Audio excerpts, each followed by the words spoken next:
엄마, 1년에 6천만 원씩 쓰시면 나중에 얼마 안 남잖아요. 우리가 나중에 받을 돈을 지금 낭비하시는 거예요. 내 재산의 절반은 나를 끝까지 정성껏 돌봐주는 사람에게 주고 나머지는 사회에 환원할 거야. 안녕하세요. 사연 들어 보소에서 새로운 사연으로 인사드립니다. 요양원 가는 게 현명한 처신이라고 생각하는 자식들을 제대로 혼줄 내는 어머님의 사연 들어보시고 간병인 이용에 대한 구독자님들의 의견도 댓글에 남겨주세요. 구독과 좋아요, 알림 설정해 주시면 세상 사는 이야기 배달해 드리겠습니다. 저는 서울에서 작은 자영업을 했습니다. 남편과 함께 새벽같이 일어나 밤늦게까지 일했죠. 손님이 없어도 가게 문을 열었고 비가 오나 눈이 오나 하루도 쉬지 않았습니다. 그렇게 번 돈으로 근근히 생활비를 댔어요. 당시 저희 형편은 정말 어려웠습니다. 자식 넷을 키우는데 매달 쌀 사는 돈도 빠듯했죠. 아이들 학교 준비물 하나 사주는 것도 고민이었습니다. 남편은 밤새 일하고도 더 벌어야 한다며 쉬지 않았어요. 저도 가게 일 끝나면 집에서 부업을 했습니다. 그런데 어느 날 남편이 집을 마련해야 한다고 했습니다. 전세로 이사 다니는 게 너무 힘들다고 했죠. 저는 솔직히 걱정이 앞섰습니다. 우리 형편의 집을 사다니 말도 안 된다고 생각했어요. 여보, 우리가 무슨 돈으로 집을 사요? 남편은 제 손을 꼭 잡았습니다. 눈빛이 진지했어요. 지금 아니면 평생 전세살이야. 대출받아서라도 우리 거처를 마련해야 해. 저는 고민 끝에 남편 말을 따랐습니다. 은행 대출을 받고 손에 쥔 돈을 모두 털었죠. 그렇게 마련한 게 강남의 작은 땅이었습니다.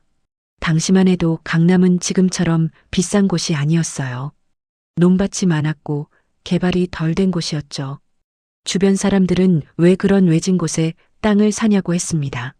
저도 내심 잘못된 선택인가 싶었어요. 하지만 세월이 흐르면서 상황이 달라졌습니다. 강남이 개발되기 시작했죠. 도로가 생기고 건물이 들어섰습니다. 지하철이 개통되고 사람들이 몰려들었어요.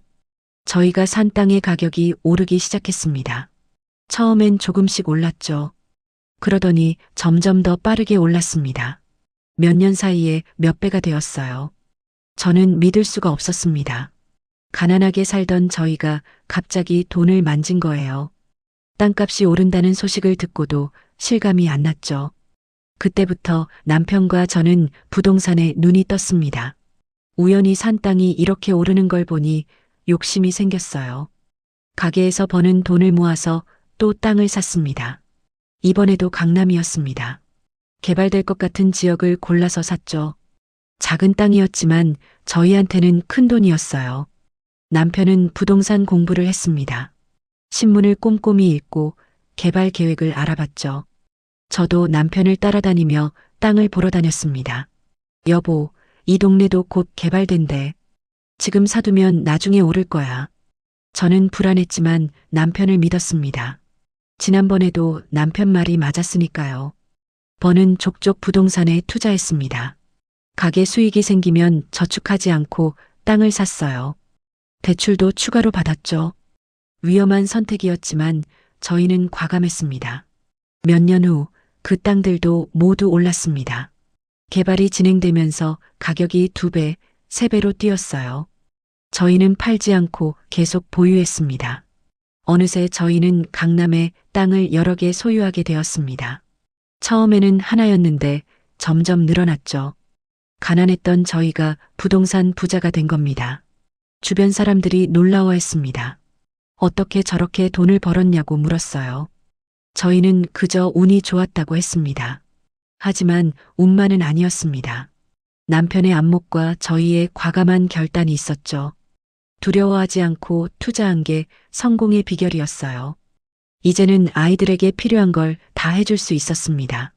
학원비 걱정 없이 보낼 수 있었고 과외도 시키고 좋은 옷도 사주고 맛있는 것도 먹였습니다. 큰아이부터 막내까지 넷을 키우는데 정성을 쏟았습니다. 공부 잘하는 아이는 더 공부시키고 운동 좋아하는 아이는 체육관에 보냈어요. 음악에 재능 있는 아이는 피아노를 배우게 했죠. 저는 자식들이 공부하는 모습을 보면 뿌듯했습니다. 남편도 아이들 성적표를 보며 기뻐했어요. 우리가 못 배운 것을 아이들은 배우고 있었죠. 아이들이 하나둘 대학에 갔습니다. 등록금도 문제없이 냈어요. 책값, 생활비 다 대줬죠. 저는 아이들에게 아르바이트 하지 말고 공부만 하라고 했습니다. 엄마 아빠가 다 해줄 테니까 너희는 공부만 열심히 해. 아이들은 저희 말을 잘 따랐습니다. 열심히 공부했고 좋은 성적을 받았어요. 졸업할 때는 좋은 회사에 취직했죠. 결혼할 나이가 되자 저는 더 바빠졌습니다. 혼수며 예단이며 챙길 게 한두 가지가 아니었어요. 하지만 저는 하나도 아깝지 않았습니다. 큰애가 결혼할 때 신혼집을 마련해줬습니다. 혼수도 남부럽지 않게 준비했어요. 둘째, 셋째, 막내까지 모두 똑같이 해줬습니다. 한 명도 차별하지 않았어요. 다들 좋은 곳에 시집 보내고 장가 보냈죠. 남편과 저는 자식들 결혼식마다 행복했습니다. 우리가 고생한 보람이 있다고 느꼈어요. 가난했던 시절을 생각하면 꿈만 같았죠. 저는 친구들에게 자랑했습니다. 우리 애들이 얼마나 잘 됐는지, 얼마나 효자 효녀인지. 친구들도 부러워했어요. 남편도 동창 모임에 가면 으쓱했습니다. 자식들 얘기를 할 때마다 어깨가 으쓱했죠. 저희는 정말 성공한 부모라고 생각했습니다. 자식들이 독립한 후에도 저희는 계속 지원했어요. 명절 때마다 용돈을 줬고 손주들 생일 선물도 챙겼습니다. 자식들이 어려운 일 있으면 언제든 도와줬어요. 저는 평생 모은 재산을 아이들을 위해 썼습니다. 남편도 같은 마음이었죠. 우리 세대는 자식을 위해 사는 게 당연하다고 배웠으니까요. 그렇게 자식들에게 최선을 다했습니다. 아낌없이 주고 또 줬어요. 그게 부모의 도리라고 생각했죠. 자식들이 모두 결혼하고 독립한 후 저희 부부는 둘만의 시간을 보냈습니다. 남편과 저는 여행도 다니고 맛있는 것도 먹으러 다녔죠. 평생 고생만 하다가 이제야 여유를 찾은 겁니다. 남편은 건강했습니다. 매일 아침 산책을 나갔고 저녁엔 친구들과 바둑을 뒀어요. 이른이 넘었지만 정정했죠. 그런데 어느 날 갑자기였습니다. 남편이 쓰러졌어요. 아침에 일어나려다가 그대로 주저앉더군요. 여보, 괜찮아요? 남편은 대답을 못했습니다. 얼굴이 일그러져 있었어요. 저는 급히 구급차를 불렀죠. 병원에 도착했을 때 의사가 말했습니다. 뇌졸중이라고 했어요. 골든타임을 놓쳤다는 말도 들었습니다. 남편은 중환자실에 누워 있었습니다. 의식이 없었어요.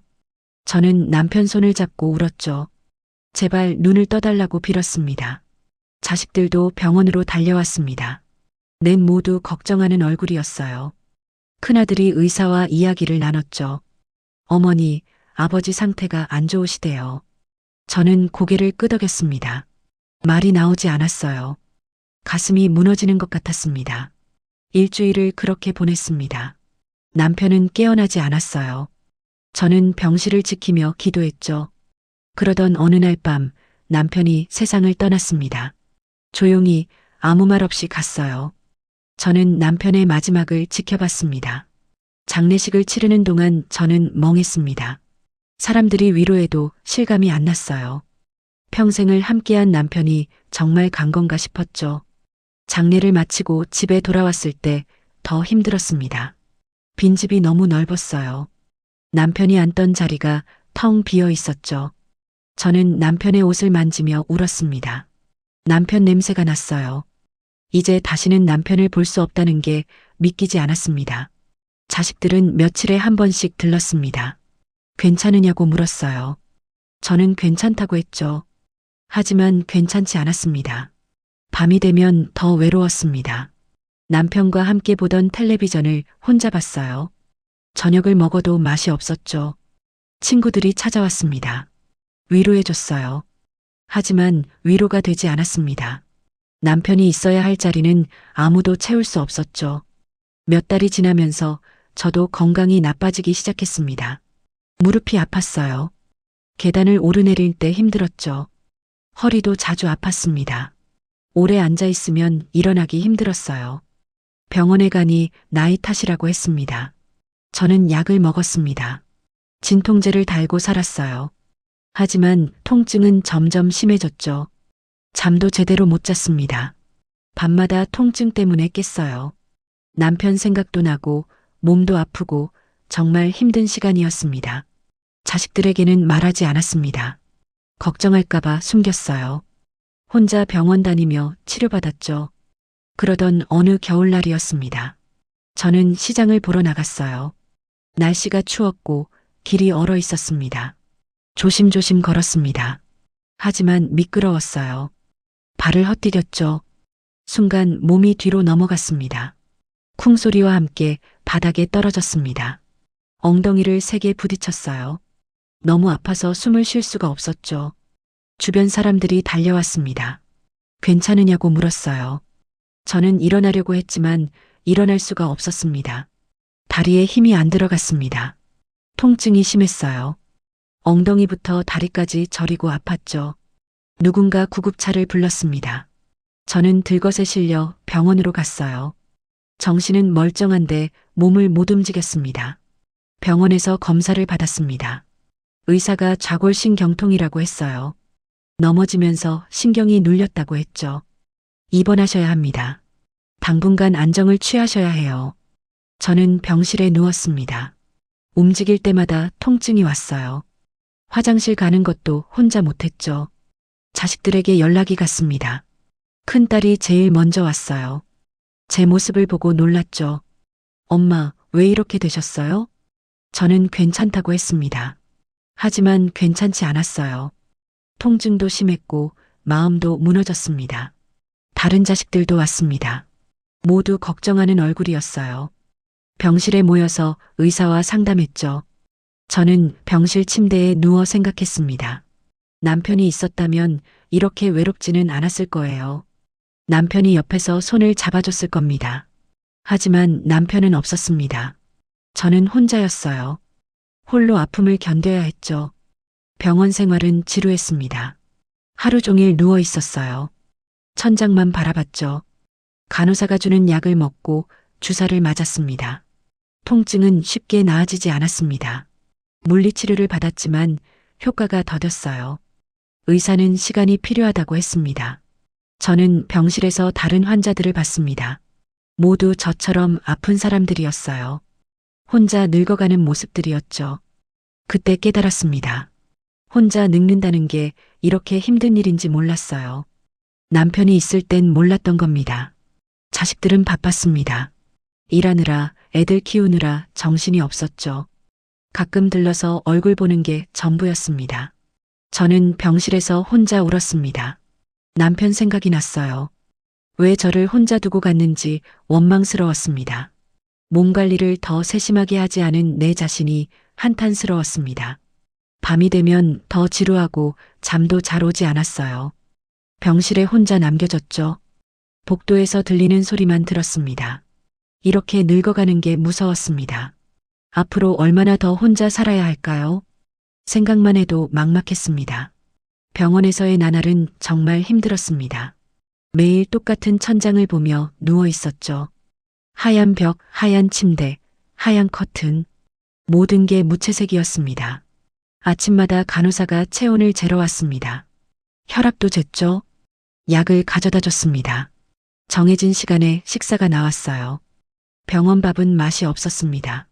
싱겁고 질겼죠. 저는 억지로 먹었습니다.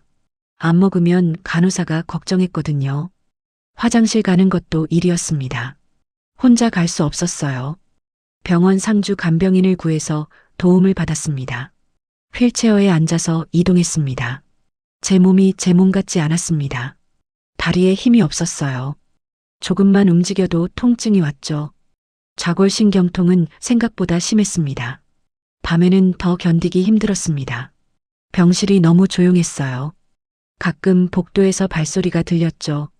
다른 병실에서 기침 소리가 났습니다. 저는 잠을 제대로 못 잤습니다. 침대가 불편했어요. 베개도 높지 않았죠. 엉덩이가 아파서 뒤척이기만 했습니다. 집 생각이 났습니다. 제 침대가 그리웠어요. 익숙한 이불 냄새가 그리웠죠. 주방에서 커피 끓이는 것도 그리웠습니다.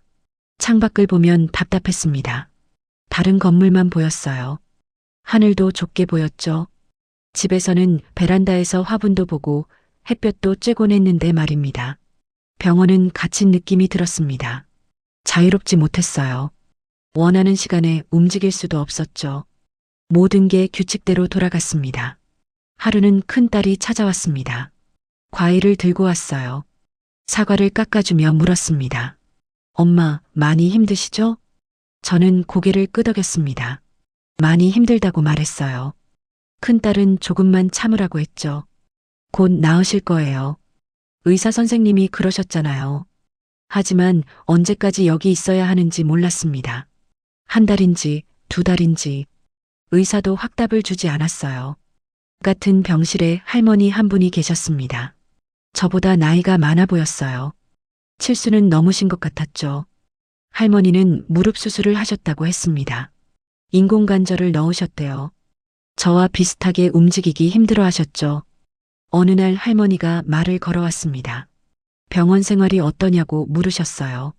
저는 답답하다고 했습니다. 저도 그래요.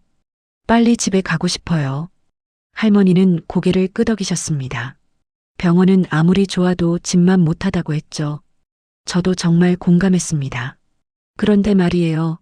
저는 퇴원하면 집에서 입주 간병인 쓸 거예요. 저는 할머니 쪽을 봤습니다. 입주 간병인이라는 말이 귀에 들어왔어요. 할머니는 계속 이야기했습니다. 병원에서 회복하는 것보다 집에서 쉬는 게 낫더라고요. 제 친구가 추천해준 분이 계세요. 할머니는 간병인에 대해 자세히 설명했습니다. 집에 같이 사는 분이래요. 24시간 내내 옆에서 돌봐준대요. 밥도 해주시고 청소도 해주시고 씻는 것도 도와주세요. 약 먹는 시간도 챙겨주시고요. 저는 귀를 쫑긋 세웠습니다. 정말 편할 것 같았어요. 혼자 힘들게 하는 것보다 훨씬 나았죠. 밤에도 계시니까 안심이 돼요. 혹시 모를 일이 있어도 바로 대처할 수 있잖아요. 할머니의 말이 맞았습니다. 저는 혼자 살았거든요. 밤에 무슨 일이 생기면 정말 위험했죠. 그분이 집에 계시면 정말 든든하더라고요. 친구가 그러는데 생활이 엄청 편해졌대요. 저는 점점 더 관심이 생겼습니다. 병원보다는 집이 나았으니까요. 제 공간에서 지내고 싶었죠. 근데 비용이 좀 있어요. 입주하시는 분이니까 한 달에 500만 원 정도 하더라고요. 할머니의 말에 저는 잠시 생각했습니다. 500만 원이라니 적지 않은 돈이었어요. 1년이면 6천만 원이었죠. 하지만 곰곰이 생각해 봤습니다. 제게는 돈이 있었어요. 평생 모은 재산이 있었습니다. 남편과 함께 부동산으로 번 돈이 있었죠. 그 돈을 이럴 때 쓰는 거 아니겠어요? 제가 편안하게 살려고 모은 돈이지 않습니까? 자식들 다 뒷바라지하고 이제는 제가 쓸 차례였습니다. 입주 간병인이면 정말 편할 것 같았습니다. 24시간 누가 옆에 있다는 게 얼마나 든든한지. 밥도 해주고 청소도 해주고 병원처럼 정해진 시간에 식사하는 것도 아니었습니다. 제가 먹고 싶을 때 해달라고 하면 됐죠. 제가 좋아하는 음식도 먹을 수 있었어요. 씻는 것도 마찬가지였습니다. 병원에서는 정해진 시간에만 도움을 받았어요. 하지만 집에서는 제가 원할 때 도움받을 수 있었죠. 무엇보다 제 집에서 지낼 수 있다는 게 좋았습니다. 익숙한 공간이잖아요. 제 물건들이 있고 제 추억이 있는 곳이었죠. 저는 할머니에게 물었습니다. 어떻게 연락하면 되는지, 믿을 만한 분인지. 할머니는 친절하게 알려주셨어요. 제가 연락처 드릴게요. 정말 괜찮은 분이에요. 성실하고 꼼꼼하시대요. 할머니는 이어서 말했습니다. 친구가 그 간병인 덕분에 빨리 회복했대요. 정성껏 돌봐주셔서 정말 좋았다고 했죠. 집에서 편하게 쉬니까 몸도 마음도 나아지는 게 빠르더래요. 병원에 있을 때보다 훨씬요. 저는 결심이 섰습니다. 비용이 비싸긴 했지만 그만한 가치가 있었어요. 제가 편안하고 쾌적하게 살 수 있다면 아깝지 않았습니다.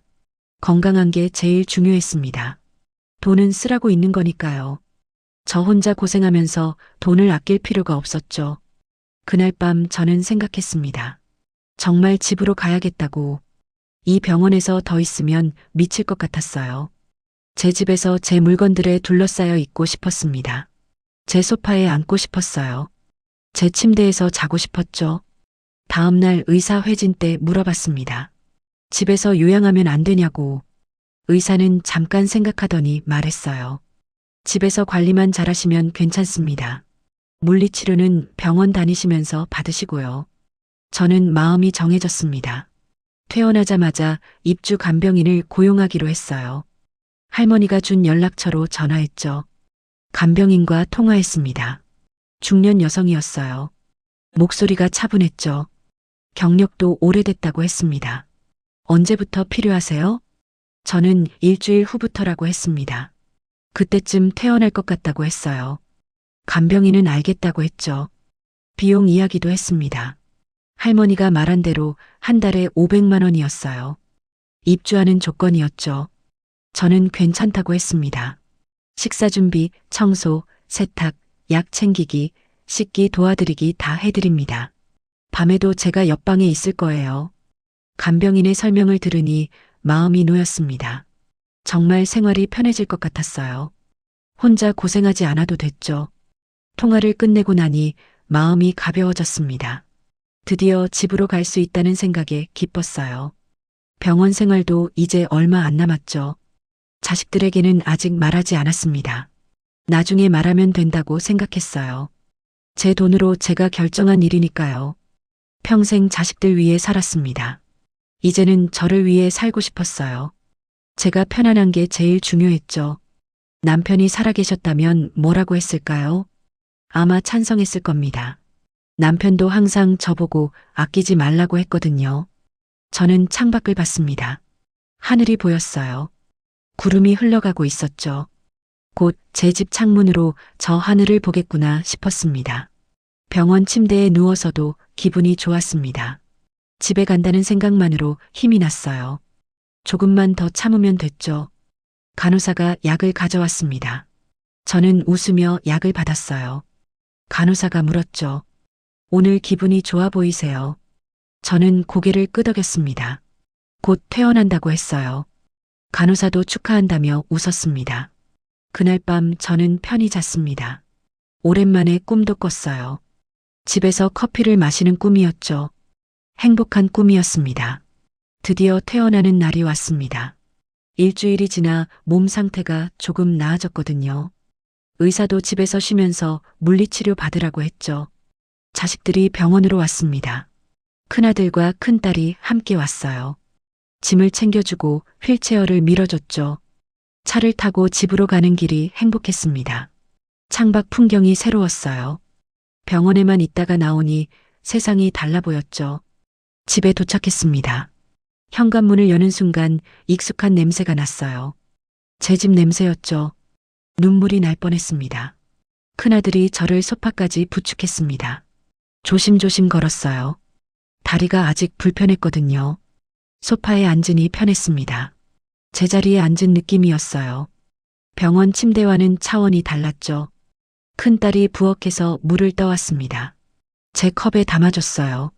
제 컵으로 마시는 물이 맛있었습니다. 자식들은 이것저것 챙겨줬습니다. 냉장고에 반찬도 넣어뒀어요. 방 정리도 해뒀죠. 고마웠습니다. 저는 간병인 얘기를 꺼냈습니다. 다음 주부터 입주 간병인이 온다고 말했어요. 자식들 표정이 굳어졌습니다. 엄마, 무슨 소리예요? 간병인이요? 큰딸이 놀란 목소리로 물었습니다. 저는 병원에서 만난 할머니 얘기를 했어요. 입주 간병인이 좋다고 했죠. 한 달에 얼마나 하는데요? 큰아들이 물었습니다. 저는 500만 원이라고 했어요. 자식들이 깜짝 놀랐습니다. 500만 원이요? 그럼 1년에 6천만 원이잖아요. 큰딸의 목소리가 커졌습니다. 저는 괜찮다고 했어요. 제 돈으로 쓸 거라고 했죠. 엄마, 그렇게 큰 돈을 쓸 필요 없어요. 우리가 할게요. 큰아들이 말했습니다. 자기들이 번갈아 가며 와서 돌봐주겠다고 했어요. 저는 고개를 저었습니다. 너희도 바쁘잖니. 일도 해야 하고 애들도 키워야 하는데. 하지만 자식들은 듣지 않았습니다. 돈 아까우니까 자기들이 하겠다고 우겼어요. 자식들 표정을 보니 벌써 간병비가 아까운 것 같았습니다. 결국 저는 자식들 말을 따랐습니다. 간병인한테 연락해서 취소했어요. 미안했지만 어쩔 수 없었죠. 다음 날부터 큰딸이 왔습니다. 아침 일찍 와서 밥을 해줬어요. 청소도 하고 빨래도 했죠. 큰딸은 열심히 했습니다. 정성껏 돌봐줬어요. 하지만 표정이 편하지 않았습니다. 엄마, 화장실 가실래요? 큰딸이 물을 때마다 미안했습니다. 딸한테 이런 모습 보이기 싫었어요. 부축받아서 화장실 가는 게 창피했죠. 씻는 것도 마찬가지였습니다. 딸이 도와줬어요. 옷을 벗고 몸을 닦는 것까지. 정말 부끄러웠습니다. 큰딸도 힘들고 불편해했습니다. 얼굴에 다 나타났어요. 저를 돌보는 게 힘든 게 보였죠. 일주일이 지났습니다. 큰딸이 집에 가기 전에 저는 봉투를 하나 건넸어요. 안에 100만 원을 넣어뒀습니다. 엄마, 이게 뭐예요? 큰딸이 당황한 얼굴로 물었습니다. 저는 용돈이라고 했어요. 고생했으니 쓰라고 했죠. 간병인 쓸 돈으로 500 주려고 했잖니. 너희들이 하니까 그 중에 조금씩 주는 거야. 큰딸은 받지 않으려 했습니다. 하지만 저는 억지로 쥐어줬어요. 당연히 줘야 하는 거라고 생각했거든요. 엄마, 이러지 마세요. 저는 당연히 해야 하는 건데. 하지만 큰딸은 결국 받았습니다. 표정이 복잡해 보였어요. 고맙기도 하고 미안하기도 한 얼굴이었죠. 며칠 후엔 둘째 며느리가 왔습니다. 큰딸이 며칠 하다가 바꿨어요. 며느리도 잘해줬습니다. 하지만 며느리 앞에서는 더 불편했습니다. 친딸도 아니고 며느리잖아요. 눈치가 보였어요. 어머님, 식사하세요. 며느리가 밥을 떠다 줬습니다. 저는 감사하다고 했어요. 하지만 마음이 편하지 않았죠. 며느리는 말수가 적었습니다. 필요한 말만 했어요. 저도 많은 말을 못했습니다. 일주일 후 며느리가 가기 전에도 똑같이 봉투를 건넸습니다. 100만 원이 들어 있었어요. 어머님, 이건 못 받습니다. 며느리가 손사래를 쳤습니다.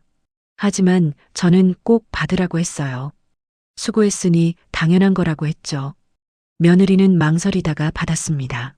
고맙다고 했어요. 하지만 표정은 어색했습니다. 셋째 딸이 왔을 때도 마찬가지였습니다. 일주일 돌보고 가면서 100만 원을 받았어요. 딸은 받기 싫어했지만 제가 우겼죠. 엄마, 저는 그냥 엄마 돌보고 싶어서 온 건데. 하지만 저는 마음이 편하지 않았습니다. 자식들이 고생하는데 아무것도 안 줄 수는 없었어요. 막내 며느리도 똑같았습니다. 일주일 돌보고 가면서 100만 원을 받았죠. 며느리는 깜짝 놀라는 얼굴이었습니다. 자식들한테 매번 돈을 줬습니다. 간병인 쓸 비용의 일부라고 생각했어요. 500만 원 중에서 400만 원을 4세게 나눠주는 셈이었죠. 간병인을 줄 돈인데 돌봐준 자식들에게 주는 것은 아깝지 않았습니다. 하지만 돈을 줘도 마음이 편하지 않았습니다. 한 달이 지났습니다. 2달이 지났어요. 자식들 얼굴에 피곤함이 역력했습니다. 돈을 받아가긴 했지만 힘든 건 마찬가지였습니다. 자기 집안일, 직장일, 제 간병까지 너무 많은 일이었죠. 어머님, 물 좀 떠다 드릴까요? 막내 며느리가 물었을 때 표정이 지쳐 있었습니다. 저는 괜찮다고 했어요. 혼자 가겠다고 했죠. 일어나려다가 비틀거렸습니다. 막내 며느리가 급히 부축했어요. 한숨을 쉬는 게 들렸습니다. 저도 힘들었습니다. 자식들한테 패 끼치는 게 싫었어요. 돈을 줘도 눈치 보는 건 똑같았죠. 간병인을 쓸 걸 그랬나 후회했습니다. 돈 문제가 아니었어요. 편안함의 문제였죠. 몸도 나아지지 않았습니다. 오히려 더 안 좋아진 것 같았어요. 스트레스 때문이었죠. 자식들도 지쳐 보였습니다. 일하고 집안일하고 저까지 돌보느라 힘들었을 겁니다. 어느 날 밤이었습니다. 통증이 너무 심해서 잠을 못 잤어요. 몸을 움직이다가 침대에서 떨어질 뻔했습니다. 큰딸이 자고 있던 옆방에서 소리를 듣고 왔습니다. 깜짝 놀란 얼굴이었어요. 엄마, 괜찮으세요? 저는 괜찮다고 했습니다. 하지만 눈물이 났어요. 너무 힘들었거든요. 큰딸도 울었습니다. 미안하다고 했어요. 제대로 못 돌봐드려서 죄송하다고 했죠. 아니야. 내가 잘해줬어. 엄마가 미안하지. 저는 큰딸을 안아줬습니다. 둘이서 한참을 울었어요. 정말 힘든 시간이었습니다. 다음 날 저는 결심했습니다. 더 이상 자식들한테 부담 주면 안 되겠다고. 몸도 악화되고 있었어요. 자식들을 불렀습니다. 넷 모두 모이라고 했어요. 중요한 얘기가 있다고 했죠. 저녁에 자식들이 다 모였습니다. 걱정하는 얼굴들이었어요. 저는 천천히 말했습니다. 너희들 그동안 고생 많았어. 이제 간병인 쓸게. 자식들이 놀랐습니다. 하지만 반대하지 않았어요. 지친 얼굴들이었죠. 엄마가 편하신 게 중요하죠. 그렇게 하세요. 큰아들이 말했습니다. 다른 자식들도 고개를 끄덕였어요. 모두 지쳐 보였습니다. 저는 안도했습니다. 이제 간병인을 쓸 수 있겠구나. 자식들한테도 미안하지 않을 것 같았어요. 그날 밤 저는 간병인한테 다시 연락했습니다. 다행히 아직 간병인이 있었어요. 다음 주부터 오기로 했죠. 며칠 후 간병인이 왔습니다. 중년 여성이었어요. 인상이 좋았죠. 짐을 들고 제 집에 들어왔습니다. 어르신, 제가 잘 모시겠습니다. 간병인의 목소리는 따뜻했습니다. 저는 안심이 됐어요. 이제 편하게 지낼 수 있겠구나 싶었죠. 자식들은 안도하는 것 같았습니다. 부담에서 벗어난 얼굴들이었어요. 저도 마음이 편해졌습니다. 간병인이 온 후 제 생활은 완전히 달라졌습니다. 아침에 눈을 뜨면 따뜻한 물수건으로 세수를 시켜줬어요. 상쾌한 기분으로 하루를 시작할 수 있었죠. 간병인 이름은 김순자였습니다. 50 중반쯤 돼 보였어요. 경력이 10년이 넘었다고 했죠. 순자 씨는 정말 꼼꼼했습니다. 약 먹는 시간을 정확히 지켰어요. 물리치료 가는 것도 챙겨줬죠. 식사도 제 입맛에 맞춰서 해줬습니다. 어르신, 오늘은 뭐 드시고 싶으세요? 순자 씨는 매일 물었습니다. 저는 된장찌개가 먹고 싶다고 했어요. 순자 씨는 바로 준비했죠. 집안도 깨끗해졌습니다. 매일 청소를 했어요. 빨래도 했죠.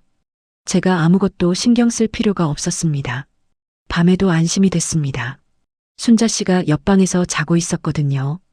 통증이 올 때 부르면 바로 왔어요. 어르신, 괜찮으세요? 진통제 드릴까요? 순자 씨는 친절했습니다. 제게 불편한 내색을 한 번도 안 했어요. 항상 웃는 얼굴이었죠. 저는 정말 편안했습니다. 자식들한테 눈치 볼 필요도 없었어요. 제 집에서 제 마음대로 지낼 수 있었죠. 몸 상태도 나아지기 시작했습니다. 스트레스가 없으니 통증도 줄었어요. 물리치료를 꾸준히 받으니 움직임도 좋아졌죠. 한 달이 지났습니다. 저는 순자 씨한테 월급을 줬어요. 500만 원을 현금으로 건넸죠. 어르신, 감사합니다. 더 열심히 모시겠습니다. 순자 씨는 고개를 숙였습니다. 저는 흐뭇했어요. 이 돈이 전혀 아깝지 않았습니다. 자식들도 가끔 들렀습니다. 예전보다 훨씬 편한 표정이었어요. 순자 씨가 다 챙겨주니까 부담이 없었죠. 엄마, 좋아 보이세요. 간병인 분이 잘 모시는 것 같네요. 큰딸이 말했습니다. 저는 그렇다고 했어요. 정말 잘 모셔준다고 했죠. 2달이 지났습니다. 3달이 지났어요. 저는 행복했습니다. 이제야 제대로 된 노후를 보내는 것 같았죠. 그런데 어느 날부터였습니다. 자식들 분위기가 조금씩 달라지기 시작했어요. 큰아들이 먼저 말을 꺼냈습니다. 어느 일요일 오후였어요. 온 가족이 모였을 때였죠. 엄마, 간병비가 한 달에 500이면 1년에 6천이잖아요. 병원 가시고 치료하시는데도 추가로 비용도 많이 들고요. 큰아들은 계산기를 두드리고 있었습니다. 저는 그렇다고 했어요. 제 돈으로 쓰는 거라고 했죠. 그렇긴 한데 좀 비싼 것 같아서요. 큰아들의 말투가 신경 쓰였습니다. 비싸다는 게 무슨 뜻인가요? 제 돈 쓰는데 왜 비싸다는 건지 이해가 안 됐어요. 며칠 후 둘째 아들과 며느리가 왔습니다. 순자 씨가 장 보러 나간 사이였어요. 어머님, 요양원 한번 알아보시는 게 어때요? 아들은 갑자기 요양원 얘기를 꺼냈습니다. 저는 깜짝 놀랐어요. 요양원은 생각도 안 해봤거든요. 요즘 좋은 데가 많대요. 시설도 좋고 간호사도 있고. 며느리는 계속 말했습니다. 비용도 간병인보다 저렴하다고 했어요. 저는 듣고만 있었습니다. 일주일 후엔 셋째 딸이 왔습니다. 손에 팜플렛을 들고 있었어요. 엄마, 이거 좀 보세요. 제가 알아본 요양원이에요. 딸은 팜플렛을 펼쳐 보여줬습니다. 깨끗한 건물 사진이 있었어요. 밝은 방, 넓은 복도, 식당까지. 여기 정말 좋대요. 친구 엄마도 여기 계시는데 만족하신대요. 딸의 목소리는 밝았습니다. 하지만 저는 기분이 좋지 않았어요. 왜 갑자기 요양원을 권하는 건가요? 비용도 한 달에 300만 원 정도래요. 지금보다 200만 원이나 저렴하잖아요. 딸은 비용 얘기를 했습니다. 그제야 이해가 됐어요. 결국 돈 얘기였습니다. 막내 며느리도 비슷했습니다. 며칠 후 찾아와서 요양원을 권했어요. 어머님 혼자 계시는 것보다 요양원 가시면 편하게 물리치료도 받고 친구들도 생기시잖아요. 며느리는 친구 얘기를 했습니다. 하지만 저는 알았어요. 진짜 이유가 뭔지. 자식들이 모두 요양원을 권했습니다. 돌아가면서 왔어요. 각자 다른 이유를 댔지만 결국은 똑같았죠. 간병비가 아깝다는 거였습니다. 한 달에 500만 원이 너무 비싸다는 거였어요. 저는 화가 났습니다. 제 돈을 쓰는 건데 왜 자식들이 간섭하는 건가요? 제가 편하게 살겠다는데 왜 반대하는 겁니까? 어느 날 넷이 다 모였습니다. 저를 둘러싸고 앉았어요. 무슨 회의하듯이 말이죠. 엄마, 우리 진지하게 얘기 좀 해요. 큰아들이 입을 열었습니다. 다른 자식들도 심각한 표정이었어요. 간병비로 1년에 6천을 쓰시잖아요. 2년이면 1억 2천, 3년이면 1억 8천이에요. 큰아들은 계산을 하고 있었습니다. 저는 그래서 어쩌라는 건지 물었어요. 그렇게 돈 쓰시면 나중에 얼마 안 남잖아요. 큰딸이 끼어들었습니다. 나중에 얼마 안 남는다는 말이 귀에 걸렸어요. 누구를 위해 남겨야 한다는 건가요? 저는 가슴이 답답했습니다. 자식들이 제 재산을 벌써 계산하고 있었던 거예요. 요양원 가시면 한 달에 300이면 되잖아요. 200만 원씩 절약되는 거예요. 둘째 며느리가 말했습니다. 절약이라는 단어가 비수처럼 꽂혔어요. 우리가 나중에 받을 돈을 지금 낭비하시는 거예요. 막내 아들이 직설적으로 말했습니다. 저는 믿을 수가 없었어요. 제 아들이 저한테 이런 말을 하다니. 평생 자식들 뒷바라지했습니다. 대학 등록금, 결혼 비용, 신혼집까지 얼마나 많은 돈을 쏟아부었는지 몰라요. 그때는 아깝지 않았습니다. 자식들 잘 되라고 아낌없이 줬어요. 수억 원을 썼죠. 그런데 정작 엄마인 제가 쓰는 돈은 낭비래요. 제가 편하게 살자고 쓰는 돈이 아깝다는 겁니다. 저는 자식들을 바라봤습니다. 눈빛이 달라져 있었어요. 예전처럼 따뜻하지 않았습니다. 자식들 눈에는 제 재산만 보이는 것 같았습니다. 남편이랑 제가 평생 모은 돈, 강남 땅, 그게 다였어요. 제가 살아있는 게 아까운 거였습니다.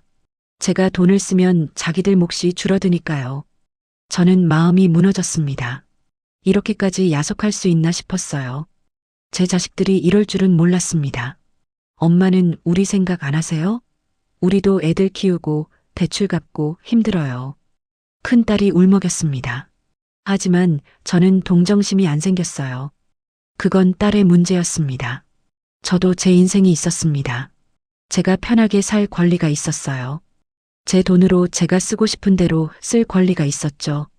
자식들은 계속 설득했습니다. 요양원이 얼마나 좋은지, 간병비가 얼마나 아까운지 1시간이 넘게 얘기했어요. 저는 듣고만 있었습니다. 아무 말도 하지 않았어요. 할 말이 없었습니다. 자식들이 돌아간 후 혼자 앉아 있었습니다. 순자 씨가 차를 가져다 줬어요. 저는 마시지 않았습니다. 남편 생각이 났습니다. 남편이 살아 있었다면 뭐라고 했을까요? 아마 화를 냈을 겁니다. 우리가 고생해서 번 돈인데 왜 자식들 눈치를 봐야 하냐고 우리 마음대로 쓰자고 했을 거예요. 하지만 남편은 없었습니다. 저 혼자 감당해야 했어요. 이 야속한 자식들을 말이죠. 저는 밤새 잠을 못 잤습니다. 자식들 얼굴이 계속 떠올랐어요. 돈을 계산하던 모습, 요양원을 권하던 모습. 제가 키운 자식들이 맞나 싶었습니다. 어릴 땐 그렇게 착했는데 언제부터 이렇게 변한 걸까요? 아니, 어쩌면 원래 이랬는지도 몰랐습니다. 제가 몰랐던 것뿐이었죠. 돈 앞에서 본색이 드러난 겁니다. 저는 서러웠습니다. 평생 자식들 위해 살았는데 이게 제가 받을 대접인가 싶었어요.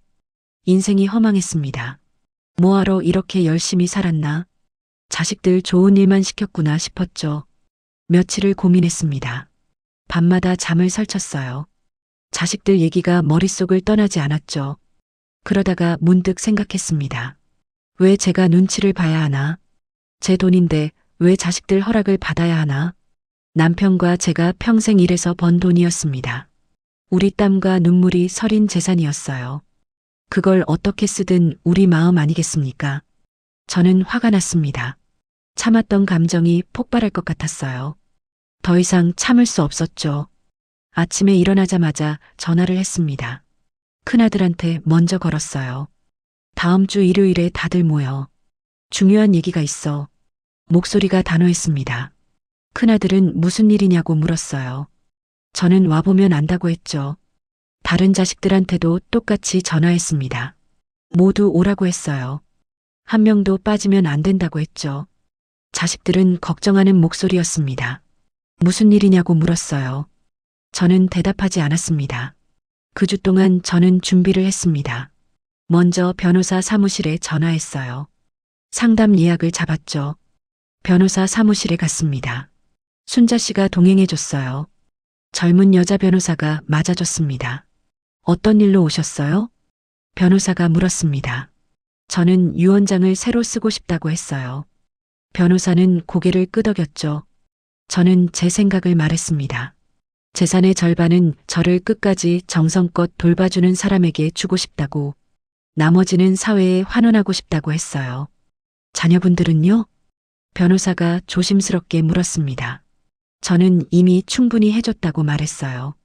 결혼할 때 다 챙겨줬다고 했죠. 변호사는 제 의견을 존중한다고 했습니다. 법적으로 문제 없다고 했어요. 유언장 초안을 작성해주겠다고 했죠.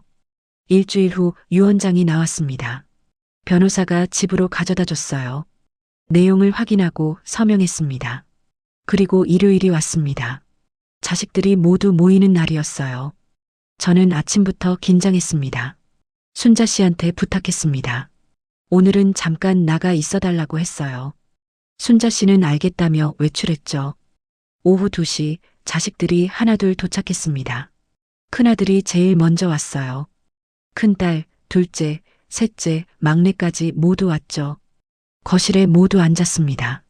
자식들은 불안한 표정이었어요. 무슨 일인지 궁금해하는 얼굴들이었죠. 저는 천천히 입을 열었습니다. 목소리가 떨렸어요. 하지만 분명하게 말했습니다. 너희들한테 할 말이 있어서 불렀어. 자식들은 저를 바라봤습니다.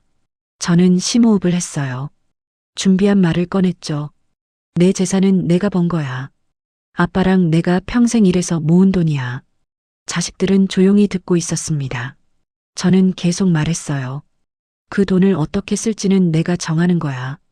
너희들이 간섭할 일이 아니야. 큰아들이 입을 열려고 했습니다. 저는 손을 들어 막았어요. 끝까지 들으라고 했죠. 너희들 키우느라 얼마나 많은 돈을 썼는지 알아? 대학 등록금, 결혼 비용, 신혼집까지 수억 원을 쏟아부었어. 자식들 얼굴이 굳어졌습니다. 저는 목소리를 높였어요. 그때는 아깝지 않았어. 너희들 잘 되라고 기꺼이 줬어. 한 푼도 아까워하지 않았어. 큰딸이 고개를 숙였습니다. 다른 자식들도 시선을 피했어요. 그런데 지금 엄마가 쓰는 돈은 낭비래? 간병비가 아깝다고? 요양원 가래? 제 목소리가 떨렸습니다. 분노와 서러움이 섞여 있었어요. 너희들한테 쓴 돈은 아깝지 않고 엄마가 편하게 살자고 쓰는 돈은 아까운 거야? 아무도 대답하지 못했습니다. 침묵만 흘렀어요. 저는 가방에서 서류를 꺼냈습니다. 그래서 유언장을 새로 썼어. 자식들이 깜짝 놀라며 저를 봤습니다. 저는 서류를 펼쳐 보여줬어요. 내 재산의 절반은 나를 끝까지 정성껏 돌봐주는 사람한테 줄 거야. 큰아들의 입이 벌어졌습니다. 다른 자식들도 놀란 표정이었어요. 나머지 절반은 사회에 환원할 거야. 불우한 이웃을 돕는 데 쓰일 거야. 큰딸이 떨리는 목소리로 물었습니다. 자기들한테는 아무것도 안 주냐고. 저는 단호하게 말했어요. 이미 충분히 줬어. 결혼할 때 다 챙겨줬잖아. 그걸로 됐어. 둘째가 변명하듯 말했습니다. 자기들이 잘못 생각했다고. 하지만 저는 듣고 싶지 않았어요. 끝까지 정성껏 돌봐주는 사람이 누구냐고. 간병인 순자 씨가 될 수도 있고 너희들 중 한 명이 될 수도 있어. 자식들 얼굴이 새하얗게 질렸습니다. 셋째는 울먹이기 시작했어요. 하지만 지금까지 보니까 너희들은 아닌 것 같아. 내 돈만 계산하고 있더라. 저는 차갑게 말했습니다. 자식들은 아무 말도 못했어요. 변호사한테 확인받았어. 법적으로 아무 문제 없대. 내 마음대로 할 수 있어. 막내가 항변했습니다. 자기들도 엄마를 사랑한다고. 걱정돼서 그런 거라고. 저는 코웃음을 쳤어요. 사랑이 그런 거야? 엄마 간병비 아까워하는 게 사랑이야? 자식들은 고개를 들지 못했습니다. 부끄러운 얼굴들이었어요. 앞으로 내 인생은 내가 알아서 살 거야. 간병인도 쓸 거고 내가 하고 싶은 대로 할 거야. 저는 분명히 말했습니다. 자식들은 아무 말도 못했어요. 숨소리만 들렸죠. 너희들이 효자 효녀 노릇하고 싶으면 해. 하지만 내 돈 기대하지는 마. 큰아들이 무릎을 꿇었습니다. 잘못했다고 했어요. 다른 자식들도 따라 무릎을 꿇었죠. 엄마, 죄송해요. 우리가 잘못 생각했어요. 자식들은 울면서 사과했습니다. 하지만 저는 냉정했어요. 이미 마음이 식었거든요. 일어나. 무릎 꿇는다고 달라지는 건 없어. 저는 자식들을 일으켜 세웠습니다. 앞으로 어떻게 하느냐에 달렸어. 진심으로 엄마를 대하면 생각해 볼게. 하지만 돈 계산하면서 대하면 끝이야. 자식들은 알겠다고 했습니다. 정말 잘못했다고 했어요. 다시는 그러지 않겠다고 했죠. 오늘 한 말 명심해. 나는 진심이야. 저는 단호하게 말했습니다. 자식들은 고개를 끄덕였어요. 얼굴이 창백했죠. 그날 이후 자식들 태도가 달라졌습니다. 더 이상 간병비 얘기를 하지 않았어요. 요양원도 권하지 않았죠. 오히려 제게 잘해주려고 애썼습니다. 자주 전화했어요. 자주 찾아왔죠. 선물도 가져왔습니다. 하지만 저는 알았습니다. 진심인지 아닌지, 유언장 때문에 그러는 건지, 정말 마음에서 우러나온 건지, 시간이 지나봐야 알 일이었습니다. 지켜볼 생각이었어요. 진짜 효도를 하는지 말이죠. 저는 속이 시원했습니다. 할 말을 다 했거든요. 참고만 있던 제가 아니었어요. 순자 씨한테도 얘기했습니다. 유언장에 순자 씨도 포함될 수 있다고. 순자 씨는 놀랐어요. 어르신, 저는 그런 거 바라지 않았어요. 순자 씨는 사양했습니다. 하지만 저는 진심이었어요. 정성껏 돌봐주면 당연히 보답해야죠. 밤에 혼자 생각했습니다. 오늘 한 일이 옳았나? 너무 심했나? 하지만 후회되지 않았어요. 자식들한테 교훈을 줬습니다. 부모 재산을 함부로 생각하지 말라고. 부모도 인생이 있다고. 남편이 봤다면 뭐라고 했을까요? 아마 잘했다고 했을 겁니다. 당당하게 살라고 했을 거예요. 저는 홀가분했습니다. 짐을 내려놓은 기분이었어요. 이제 눈치 보지 않고 살 수 있었죠. 유언장 사건 이후 자식들은 정말 달라졌습니다. 전화도 자주 왔어요. 일주일에 한 번씩은 꼭 찾아왔죠. 큰아들은 과일을 사들고 왔습니다. 비싼 과일이었어요. 제가 좋아하는 샤인 머스켓을 한 박스 가져왔죠. 엄마, 맛있는 거 드세요. 큰아들의 목소리는 조심스러웠습니다. 제 눈치를 보는 게 역력했어요. 저는 받기만 했습니다. 큰딸도 자주 왔습니다. 반찬을 만들어 왔어요. 제가 좋아하는 갈비찜, 잡채, 나물까지 정성껏 준비했죠. 엄마, 순자 씨랑 같이 드세요. 큰딸은 웃으며 말했습니다. 하지만 웃음이 어색했어요. 제 반응을 살피는 눈빛이었죠. 둘째와 셋째도 마찬가지였습니다. 선물을 들고 왔어요. 건강식품, 옷, 이불까지 없어서 못 사줬습니다. 저는 그저 받기만 했습니다. 고맙다는 말도 별로 안 했어요. 진심인지 아닌지 알 수 없었거든요. 자식들은 간병비 얘기를 절대 하지 않았습니다. 요양원 얘기도 꺼내지 않았어요. 제가 순자 씨한테 얼마를 주든 아무 말도 안 했죠. 오히려 순자 씨한테 잘해줬습니다. 인사도 공손하게 했어요. 간식도 사다 줬죠. 순자 씨, 우리 엄마 잘 부탁드려요. 자식들은 순자 씨한테 신신당부했습니다. 순자 씨는 어리둥절한 표정이었어요. 갑자기 왜 이러나 싶었겠죠. 하지만 저는 알았습니다. 왜 저러는지. 유원장 때문이었어요. 순자 씨가 재산을 받을 수도 있다는 얘기를 했으니까요. 자식들은 순자 씨 눈치를 보기 시작했습니다. 순자 씨가 저를 잘 모시면 재산을 받을 테니까요. 자기들도 잘해야 한다고 생각한 거죠. 저는 그 모습을 보며 씁쓸했습니다. 결국 돈 때문이구나. 진심으로 저를 대하는 게 아니구나. 마음이 더 식어갔습니다. 자식들이 아무리 잘해줘도 감동이 없었어요. 다 계산된 행동으로 보였죠. 어느 날 큰아들이 물었습니다. 건강은 어떠냐고, 몸은 좀 나아지셨냐고. 저는 덤덤하게 대답했어요. 응, 나아지고 있어. 큰아들은 다행이라며 웃었습니다. 하지만 저는 웃지 않았어요. 예전처럼 따뜻한 마음이 들지 않았습니다. 밤에 순자 씨와 차를 마시며 얘기했습니다. 자식들이 변했다고 했어요. 순자 씨는 조심스럽게 말했죠. 어르신, 그래도 자식들이잖아요. 마음 풀어주시는 게 어때요? 순자 씨의 말이 맞았습니다. 자식은 자식이었어요. 하지만 제 마음은 그렇게 쉽게 풀리지 않았습니다. 저는 결심했습니다. 자식 없는 셈 치고 살겠다고. 기대하지 않기로 했어요. 의지하지도 않기로 했죠. 제 남은 인생은 저를 위해 쓰겠다고 다짐했습니다. 자식들 눈치 보지 않고 제가 하고 싶은 대로 살기로 했어요. 순자 씨한테 500만 원을 주는 것도 아깝지 않았습니다. 제가 편안하니까요. 제가 행복하니까요. 가끔 친구들을 만났습니다. 친구들도 비슷한 고민이 있었어요. 자식들한테 서운한 일이 많다고 했죠. 우리 때는 자식 위해 사는 게 당연했는데 요즘 애들은 달라. 친구들은 한숨을 쉬었습니다. 저도 공감했어요. 세상이 변한 겁니다. 그래도 자식은 자식이니까 완전히 등질 순 없지. 다른 친구가 말했습니다. 맞는 말이었어요. 아무리 섭섭해도 자식은 자식이었죠. 저도 그랬습니다. 자식들을 완전히 멀리할 수는 없었어요. 피는 물보다 진했으니까요. 하지만 거리를 두기로 했습니다. 너무 가까이 하지도 너무 멀리 하지도 않기로 했어요. 적당한 거리를 유지하기로 했죠. 자식들이 찾아오면 반갑게 맞았습니다.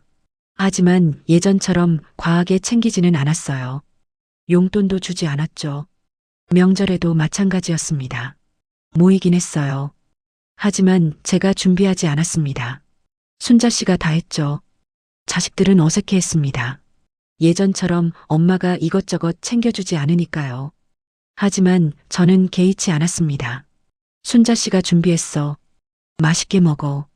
저는 그렇게만 말했습니다. 자식들은 감사하다고 했어요. 하지만 표정이 복잡했죠. 시간이 지나면서 자식들도 적응했습니다. 엄마가 변했다는 걸 받아들인 거예요. 더 이상 예전 같은 엄마가 아니라는 걸 알았죠. 그러자 오히려 관계가 편해졌습니다. 서로 기대하지 않으니까요. 서로 부담스럽지 않으니까요. 자식들은 의무적으로 찾아왔습니다. 저도 의무적으로 맞았어요. 그게 나쁘지 않았습니다. 사랑은 식었지만 정은 남아 있었습니다. 미운 정, 고운 정이라고 하잖아요. 그런 감정이었죠. 저는 제 삶에 집중했습니다. 순자 씨와 함께 산책도 다녔어요. 물리치료도 꾸준히 받았죠. 몸이 많이 좋아졌습니다. 지팡이만 짚으면 걸을 수 있었어요. 통증도 많이 줄었죠. 친구들과 점심 약속도 잡았습니다. 맛있는 걸 먹으러 다녔어요. 영화도 보러 갔죠. 제 돈으로 제가 하고 싶은 걸 했습니다. 자식들 눈치 안 보고요. 이게 진짜 자유였어요. 평생 누군가를 위해 살았습니다. 남편 위해, 자식들 위해, 제 자신을 위해 산 적이 없었어요. 이제는 달랐습니다. 저를 위해 살았어요. 제가 원하는 걸 했죠. 이렇게 살아도 되는구나 싶었습니다. 어느 날 거울을 봤습니다. 제 얼굴이 밝아져 있었어요. 예전보다 표정이 편안했죠. 순자 씨도 말했습니다. 요즘 표정이 좋다고, 많이 밝아지셨다고. 저도 느꼈어요. 마음의 짐을 내려놓으니 편했습니다. 자식들한테 기대하지 않으니 서운하지 않았어요. 실망하지도 않았죠. 허망했던 마음도 정리됐습니다. 왜 허망했나 생각해 봤어요. 자식들한테 기대가 컸으니까요. 기대를 버리니 허망하지 않았습니다. 서운한 마음도 사라졌어요. 제 인생은 제 거였죠. 남편 생각도 자주 났습니다. 남편이 봤다면 뭐라고 했을까? 아마 잘하고 있다고 했을 거예요. 당신, 내가 잘하고 있는 거 맞죠? 혼자 중얼거렸습니다. 남편이 대답하는 것 같았어요. 잘하고 있다고, 당당하게 살라고. 저는 웃었습니다. 오랜만에 진심으로 웃었어요. 마음이 가벼웠습니다. 저녁에 순자 씨와 함께 텔레비전을 봤습니다. 편안한 시간이었어요. 이게 행복이구나 싶었죠. 자식들한테 전화가 왔습니다. 큰딸이었어요. 내일 가도 되냐고 물었죠. 응 와. 저는 짧게 대답했습니다. 반갑지도 반갑지 않지도 않았어요. 그냥 담담했습니다. 전화를 끊고 창밖을 봤습니다. 별이 떠 있었어요. 밤하늘이 아름다웠죠. 제 인생의 후반부가 이제 시작이었습니다. 남은 시간을 저를 위해 쓸 거예요. 당당하게, 자유롭게. 자식들이 어떻게 하든 상관없었습니다. 제 선택은 정해졌어요. 저를 위해 사는 겁니다. 그게 제가 내린 결론이었습니다. 평생 남을 위해 살았으니 이제는 저를 위해 살 자격이 있었어요. 저는 미소 지었습니다. 앞으로의 날들이 기대됐어요. 제 방식대로 살아갈 겁니다.